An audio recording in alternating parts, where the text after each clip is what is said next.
Mais do que conteúdo, a prova do Enem é uma prova estratégica, gente. Não basta e não adianta só focar nos conteúdos se você não tiver uma estratégia adequada, uma estratégia correta. O Enem é corrigida pela TRI. Mas, Eduardo, o que significa TRI? Teoria da resposta ao item. Os vestibulares tradicionais, eles usam para a correção a TC, Teoria Clássica.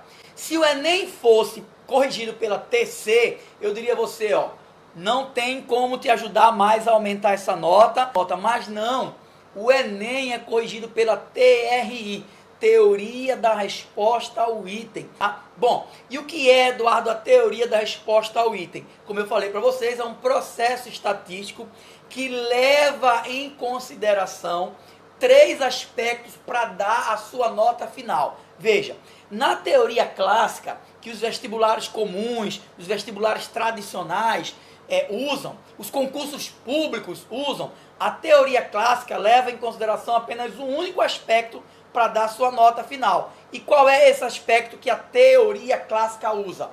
O número de acertos, somente esse. Mas o Enem não. E é por isso que você pode aumentar a sua nota ainda neste final de semana. Por quê? Porque o Enem usa a TRI, a Teoria da Resposta ao Item. Gente, a TRI leva em consideração 3 aspectos. Quais são os 3 aspectos? Anota aí. Quais são os 3 aspectos que a TRI leva em consideração para dar a sua nota final? Primeiro aspecto é o número de acertos. Ah, professor, eu achava que o número de acertos não influenciava, não. Claro que influencia. A possibilidade de você tirar uma nota maior acertando 20, tá, é melhor do que acertando 10. Não quer dizer, olha só, não está garantido. Quem acerta 20 não está garantido que vai tirar mais do que quem acerta 10. Não é garantido, porque a TRI leva em consideração outros aspectos. Vou falar para vocês já já. Agora, claro, quanto mais questões vocês acertarem, maior é a possibilidade da nota subir. Porque esse é um dos 3 aspectos que a TRI leva em consideração. Número de acertos. Não é o aspecto mais importante. Não é só o número de acertos que vai subir a tua nota. Um outro aspecto muito importante que a TRI leva em consideração é o parâmetro da questão. Eduardo, o que é isso, pelo amor de Deus? Eu nunca escutei isso, nenhum professor falou isso para mim. Parâmetro da questão. Gente, todas as questões da prova do Enem, sejam elas da prova de humanas, da prova de linguagens, da prova de natureza, da prova de matemática, todas as questões da prova do Enem são parametradas. O que significa isso? Todas as questões da prova do Enem, elas passaram por um pré-teste ou estão sendo testadas no próprio Enem. E aí o parâmetro da questão divide, separa as questões do Enem em 3 grupos. Ou seja, as questões básicas, as questões operacionais e as questões globais. O que é isso, Eduardo? As questões básicas, o nome já diz, né? São as questões fáceis. Geralmente são questões que te exigem conhecimento do ensino fundamental 1. Tá? Não quer dizer, olha só, gente, que qualquer criança de 7, 8 anos pode fazer e se eu errar. Não, não é isso. Olha o que eu disse. As questões básicas, as questões fáceis, elas geralmente te cobram conhecimento adquirido no Fundamental 1. Ela cobra habilidades, melhor, e competências estudadas no Fundamental 1. Gente, isso em todas as partes, em história, em geografia, em biologia, em química, em qualquer disciplina. A prova do Enem como um todo, ela é parametrada desta forma. Questões básicas, que são as questões fáceis, que geralmente te cobram habilidades aprendidas lá no Fundamental 1.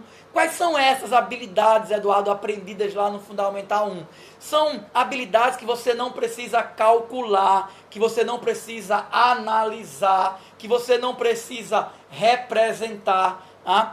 Geralmente as habilidades aprendidas por vocês no Fundamental 1, as competências no Fundamental 1, tá? São competências mais simples. Por exemplo, vou dar um exemplo.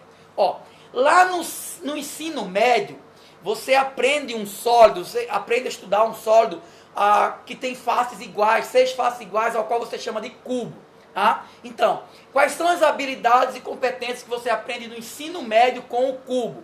No ensino médio você aprende a calcular a área, no ensino médio você aprende a calcular o volume, no ensino médio você aprende a calcular as diagonais, no ensino médio você aprende a planificar o cubo. No ensino fundamental, uma criança de 7, 8 anos, ela também é apresentada a um cubo. Mas as habilidades, olha só, que elas aprendem lá no Fundamental 1, as competências que elas devem sair do Fundamental 1 em relação ao cubo, é diferente das competências e habilidades do ensino médio. Lá no Fundamental 1, a criança aprende apenas a identificar o que é um cubo. E o Enem já trouxe várias questões assim, por exemplo, um guarda-chuva. Olha eu lembrando a questão de matemática. Um guarda-chuva aí estava lá, uma pirâmide, um cubo, uma esfera, um cone. Veja, isso é uma habilidade básica, aprendida onde? No Fundamental 1. Então o Enem traz questões básicas de habilidades estudadas no Fundamental 1. E é aí onde está o segredo para aumentar a nota, tá, gente? Quanto mais questões básicas, quanto mais questões fáceis vocês acertarem, maior vai ser a pontuação de vocês. Tá? Eu ontem recebi no meu Instagram uma pergunta que dizia assim: professor, muito obrigado, depois que comecei a estudar o seu método, o método 720, comecei a aumentar a minha nota nos simulados, mas eu queria saber uma coisa: é melhor que eu chute as questões difíceis, mesmo sabendo, para a minha nota não ser reduzida? Não, gente, nunca você deve errar uma questão na prova do Enem. Principalmente uma questão que você sabe. A sua nota nunca será diminuída quando você acerta uma questão. Agora, presta atenção. Sua nota será potencializada, sua nota será aumentada, sua nota será diferenciada dos demais candidatos se você tiver o terceiro aspecto da TRI. Qual é o terceiro aspecto? Coerência pedagógica. Olha só, vou voltar. Falei para vocês que o Enem usa 3 aspectos para dar a nota final. Número de acertos é um dos aspectos. Parâmetro da questão. O que é o parâmetro da questão? Se você está acertando questões fáceis, médias ou difíceis. O que são questões fáceis? São questões básicas cujo conhecimento, as habilidades, as competências foram aprendidos geralmente no Fundamental 1. O que são as questões operacionais, Eduardo? São as questões médias. São as questões cujas competências e habilidades foram estudadas geralmente no Fundamental 2. E o que são as questões globais? São as questões difíceis, cujas habilidades e competências foram adquiridas no ensino médio. Vou lembrar para vocês a questão do cubo, lembra? Uma questão do cubo, imagina um cubo. Como é que eu poderia pegar um cubo e fazer uma questão básica? Eu daria apenas a figura e pediria para você identificar. O Enem já trouxe isso. Então ele dá a figura e ele pergunta, identifique qual é essa figura. Claro, ele ia colocar um textinho e tal, enfeitar. Aí você vai lá nas alternativas e só verifica. Aqui é um cubo, pronto. Essa é uma questão básica, cuja habilidade foi adquirida no Fundamental 1. No Fundamental 2, você poderia pegar esse mesmo cubo, e aí ele já iria te cobrar uma pergunta operacional, uma pergunta média, uma pergunta de conhecimento adquirido no Fundamental 2. Então ele já diria assim, por exemplo, já foi a questão do Enem, inclusive. Se você multiplica as 3 dimensões do cubo, que estão medidas em metros, o que é que você vai obter? É o volume? É a capacidade? É a área? Observa que essa questão não está sendo cobrado nenhum cálculo, mas está te cobrando um conhecimento a mais. Além de saber o que é cubo, veja, ela já te pediu o conhecimento da anterior, o conhecimento básico, de saber o que era cubo, aí ele agora está te pedindo um conhecimento operacional, ou seja, um conhecimento médio, uma habilidade média, essa seria uma questão média. Tá? Ou seja, ele está te perguntando, toda vez que tu multiplica 3 dimensões de um cubo em metros cúbicos, você vai achar o volume, porque se fosse em litros, você achava a capacidade. Como é que ele pegaria essa mesma questão e agora transformaria ela num conhecimento global, numa questão difícil? Aí ele já dava o cubo, dava os valores e pedia para você calcular o volume. Geralmente, em matemática, as questões globais são questões que você calcula, tá? Que te dá aí um trabalho um pouquinho maior. Mas, gente, todas as provas do Enem, voltando aqui para o nosso primeiro dia de prova, todas as provas de linguagens, de humanas, em história, em geografia, em filosofia, em sociologia, todas as provas são divididas em conhecimento básico, conhecimento operacional, conhecimento global. Todas são divididas em fáceis, médias e difíceis. E sempre tem mais questões fáceis do que médias e mais questões médias do que difíceis. Geralmente, a prova ela é dividida mais ou menos, geralmente, não é padrão, tá, gente? Mas geralmente é assim, ela fica uma coisa mais ou menos assim, 50, 30, 20. Fácil, média e difícil. 50, 30, 20. Aí como é que eu posso, Eduardo, subir minha nota ainda nessa prova? Como é que eu posso aumentar minha nota do Enem sem precisar aumentar o número de acertos? Fazendo uma prova coerente pedagogicamente. Levando para o Enem a estratégia, não importa se é em humanas, se é em linguagens, se é em natureza, se é em matemática, não importa. Você deve levar para a prova do Enem a estratégia de acertar as questões básicas.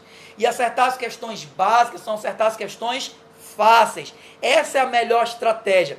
Você não deve se preocupar em fazer toda a prova. Você não tem que se preocupar em acertar as 45. Você tem que se preocupar como prioridade acertar as questões fáceis, acertar as questões básicas.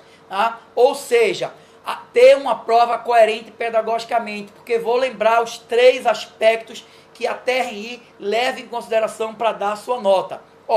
Ela leva em consideração, sim, o número de acertos, ela leva em consideração o parâmetro da questão, ou seja, ela vai verificar se as questões que você acertou é uma questão fácil, média ou difícil, mas o mais importante é que ela vai pedir que você tenha coerência pedagógica. E aí, eu vou te explicar nesse momento, pessoal aí do Instagram, pessoal aí do YouTube, eu vou te explicar o que é, na verdade, ter coerência pedagógica.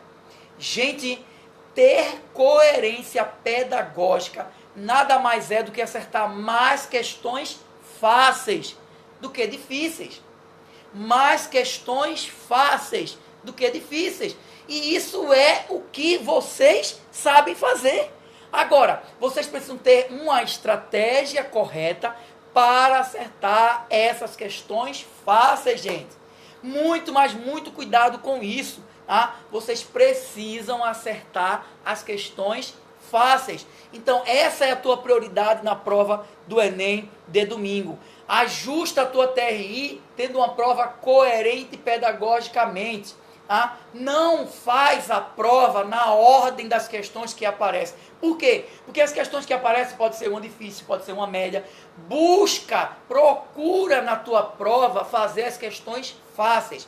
Se você tiver que chutar alguma coisa, se você tiver que sair da sua prova, olha só, gente, sem resolver alguma questão, que seja uma questão difícil, porque assim você vai manter a coerência pedagógica. Este é o segredo para você aumentar a sua nota sem precisar aumentar o número de acertos, gente. Esse é o segredo, é ajustar a prova.